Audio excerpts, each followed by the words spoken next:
सुस्वागतम बगा साहब।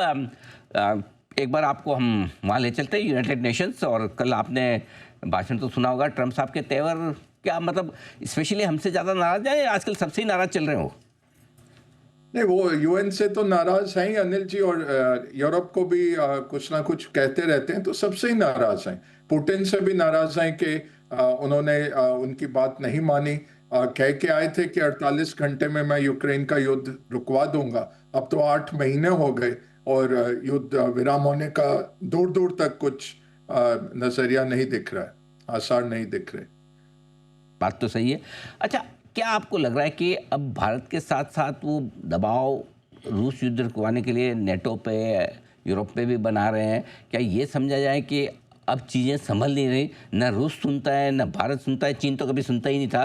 तो क्या थोड़ा ये समझना ठीक है, ट्रम्प कमज़ोर हो रहे हैं, क्या ये मानना ठीक है या थोड़ी हड़बड़ी जल्दबाजी है? नहीं, कमजोर तो नहीं हो रहे। उनका जो बेस है वो तो उतना ही सुदृढ़ है अनिल जी। ओवरऑल देखें तो अमेरिका के हित में है ये जंग चलती रहे। तो $70 बिलियन का वो वेपन्स भेज रहे हैं यूरोप को। पहले क्या होता था कि अमेरिका उसके लिए पे करता था, अब यूरोपियन खरीद रहे हैं अमेरिकन से $70 बिलियन के वेपन्स, और वो यूक्रेनियंस को दे रहे हैं। तो अमेरिका की तो इंडस्ट्रियां चल रही हैं। किसी को जल्दी नहीं है ये युद्ध रोकने के लिए। जेलेंस्की भी बिल्कुल नाकाम लीडर हैं, जिन्होंने अपने देश की तबाही कर दी पूरी। वहां पे यूरोपियंस डिफेंस में बहुत पीछे थे, अब वो तेजी से बढ़ रहा है यूरोपियंस का रीआर्मामेंट। जापान अपने को रीआर्म कर रहा है, क्योंकि उनको अब दिख रहा है कि अमेरिका तो स्फीयर ऑफ इन्फ्लुएंस की स्ट्रैटेजी में जा रहा है। वो एशिया को चाइना के लिए छोड़ देगा, मिडिल यूरोप जो है रशिया के लिए, यूरोप जो है वो चलता रहे, और वो अमेरिका पे फोकस करने वाला है।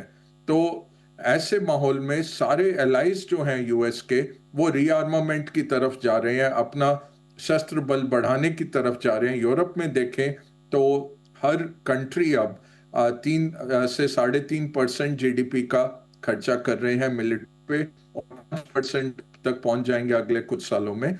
जर्मनी स्पेशली अगर देखें, राइन मेटल वगैरह कंपनियां हैं अनिल जी, जो 70,000 ये गोले बनाती थी हॉविट्जर्स के, आर्टिलरी गन्स के, वो अब 20 मिलियन गोले बनाने की क्षमता रख रहे हैं। 500 मिलियन के नए प्लांट लगा रहे हैं वो कई यूरोपियन देशों में।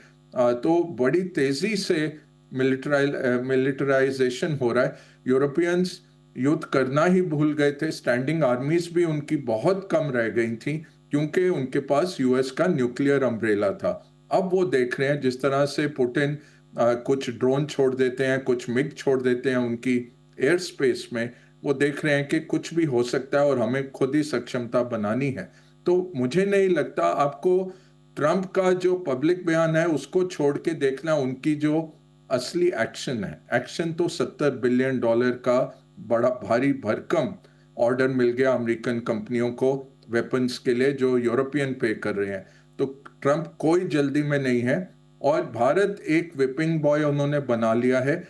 क्योंकि 17 जून को जब मोदी जी से बात हुई, मोदी जी ने कहा ये आप गलत कह रहे हैं कि भारत पाकिस्तान युद्ध मैंने रोका। और जब उन्होंने ऐसा पैंतरा फेंका कि पाकिस्तान मुझे नोबेल पीस प्राइज के लिए चिट्ठी दे रहा है, मोदी जी ने काफी आड़े हाथों लिया और कहा कि देखिए, हम तो किसी का हस्तक्षेप नहीं लेंगे, और पाकिस्तानी खुद घुटनों के बल हमारे पास आए थे कि रोक दीजिए युद्ध, इसलिए हमने रोका। हमारे पास किसी थर्ड पार्टी ने कुछ नहीं कहा, और ना हमारा ट्रेड के साथ कोई लिंकेज था भारत पाकिस्तान युद्ध विराम में। तो इसके बाद से वो एक एग्जाम्पल बना रहे हैं भारत का। यही अब निकल के आ रहा है कि वो क्योंकि बहुत उनकी सोच ऐसी है कि कुछ भी अगर कोई उनको स्टैंड अप करे, तो अब देखिए वो कॉमेडियन जो रात को शो करते हैं, उन्होंने कहा कि शायद ये चार्ली कर्क का जो है वो शायद कुछ ये हो, उसके चलते उन्होंने चैनल का ही लाइसेंस रद्द करने की वार्निंग दे दी। तो अब ऐसा माहौल है, तो मोदी जी ने जिस तरह का सुदृढ़ स्टैंड लिया, उसके सामने लग रहा है कि इनको अब भारत का एग्जाम्पल बना रहे हैं। अदरवाइज चीन को छोड़ दिया, टर्की को छोड़ दिया, पूरे यूरोप को बात कर रहे हैं। अब इन्होंने कह दिया यूरोप आप अगर लगाएंगे सैंक्शंस तब हम लगाएंगे रशिया पे और सैंक्शंस, पहले आप लगाइए। यूरोप तो तैयार नहीं है लगाने को क्योंकि बहुत लिंकेजेस और हैं उसमें। तो भारत अनफॉर्चुनेटली एक एग्जाम्पल बनाया जा रहा है। अब देखिए पीयूष गोयल साहब उधर हैं, जयशंकर साहब उधर हैं, अगर कुछ वहां से निकल के आता है यही उम्मीद रखनी है। मोदी जी से भी बातचीत हुई है इनकी, आई एम श्योर ज्यादा बेटर हो रहे हैं रिलेशंस, बट बैकग्राउंड यही है कि यूएस के आर्म सेल्स जब तक चलते रहेंगे वो कोई जल्दी में नहीं है युद्ध विराम कराने में। बिल्कुल ठीक बात है, जल्दबाजी नहीं है युद्ध रुकवाने की, ये बात साफ है। आइए इस बीच VMS TMT, ये है वो स्टॉक जो आज लिस्ट होने जा रहा है बाजार में, हो चुका है, लिस्ट तो हो ही चुका था, माफ़ कीजिएगा, 100 रुपये के आसपास प्री ओपनिंग सेशन में था। अब आपको दिखेगा ये 105 के आसपास था, 101, तो 99 रुपये की इशू प्राइस है, 101 पर आता हुआ दिख रहा है। 5% का ही सर्किट होगा तो ये ध्यान में रखिएगा, तो शायद 99 रुपये इशू प्राइस के नीचे ना जाए। 102, ये क्या करें हैं, मतलब समझ नहीं आता। जो इशू 102 गुना भरता है वो 1% ऊपर 2% ऊपर लिस्ट होता है, तो ये सारे लोग कहाँ गए जिनको 99 में तो लेना है, 100 में नहीं लेना है। सही बात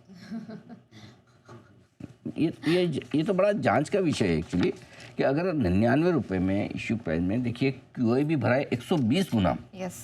QIB मतलब तो बड़े इन्वेस्टर्स, इंस्टीट्यूशनल इन्वेस्टर्स, करेक्ट। वो तो 9:15 पे 10 बजे लिस्टिंग के दिन 10 बजे बेचने के लिए नहीं लगाते पैसा, वो तो लॉन्ग टर्म के लिए लगाते कम से कम, ठीक है। HNI 227 गुना इशू भरा है, रिटेल 47 गुना, और लिस्ट होता है 1 रुपया ऊपर, 1% ऊपर। सही बात है।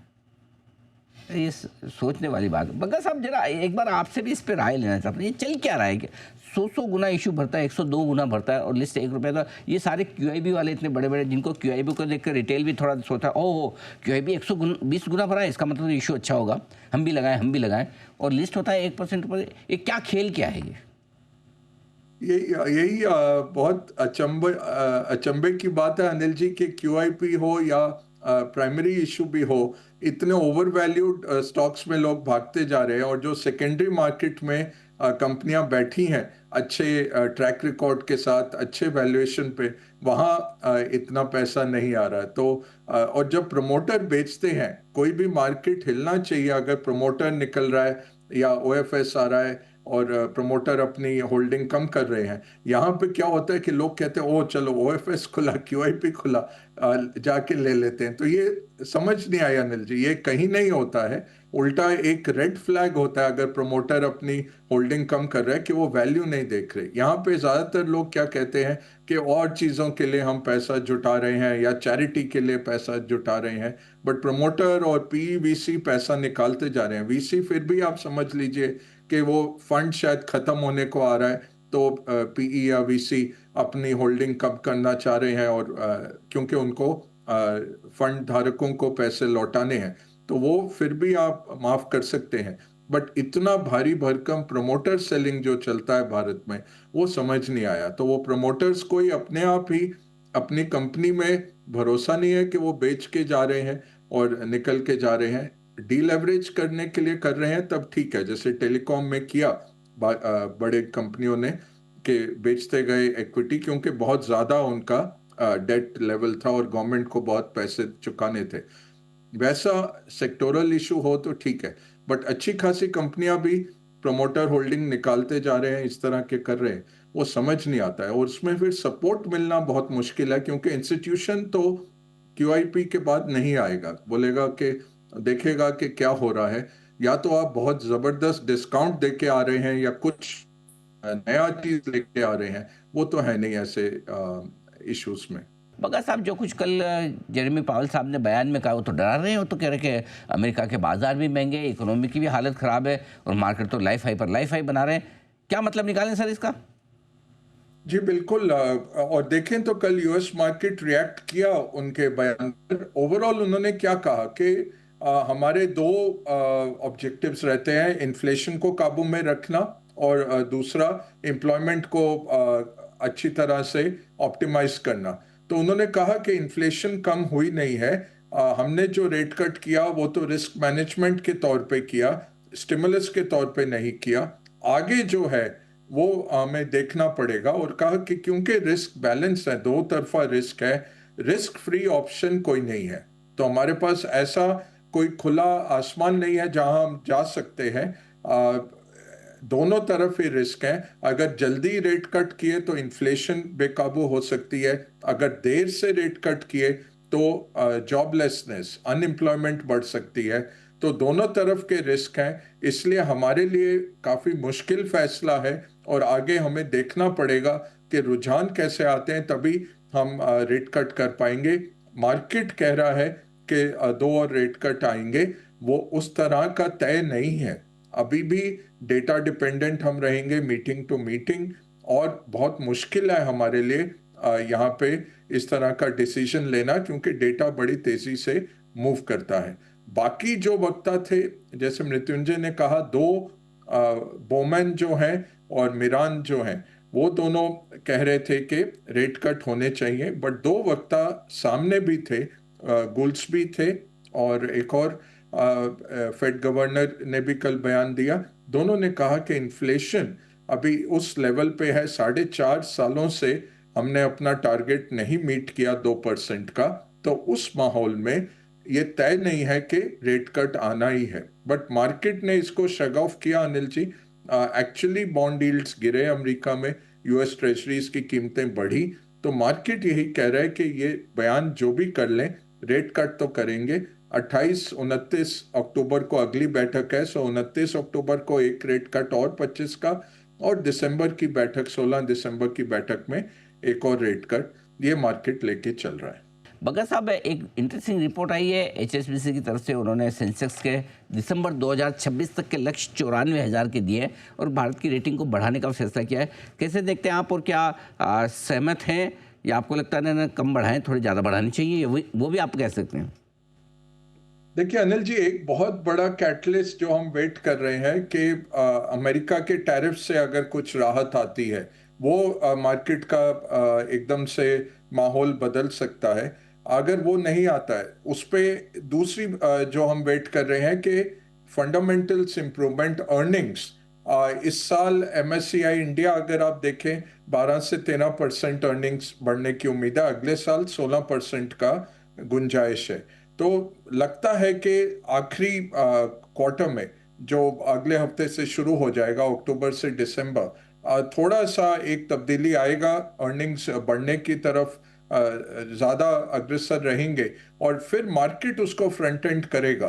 तो दिवाली तक बेटर मार्केट लगता है, साल के अंत तक बेटर मार्केट ज़रूर लगता है। बट एक बहुत बड़ा क्वेश्चन है अमेरिका के साथ रिलेशंस का। आई थिंक वो अगर सुलझ जाए, पता लग जाए, 15%, 20% जो भी, जहां पे भी टैरिफ आने हैं आ जाए, तो एक बड़ा ओवरहैंग मार्केट से निकल जाएगा। बाकी 12 महीने हो गए, कोई रिटर्न नहीं दिया मार्केट ने। यहां से हिस्टोरिकली अगर देखें, ऐसे बाजार में अगले 12 महीने काफी अच्छे रहते हैं। बट यही है कि अब अर्निंग्स आने हैं, वो तो लग रहा है आ जाएंगे, और दूसरा यूएस के साथ कैसे रिलेशन रहते हैं। 94,000 वगैरह बहुत मुश्किल है नंबर तो कहना। वो तो ठीक है, अच्छा है, सेल साइड वाले लगा देते हैं नंबर, क्योंकि फिर रिसर्च कैरी हो जाती है हर जगह और पॉपुलर हो जाते हैं एनालिस्ट।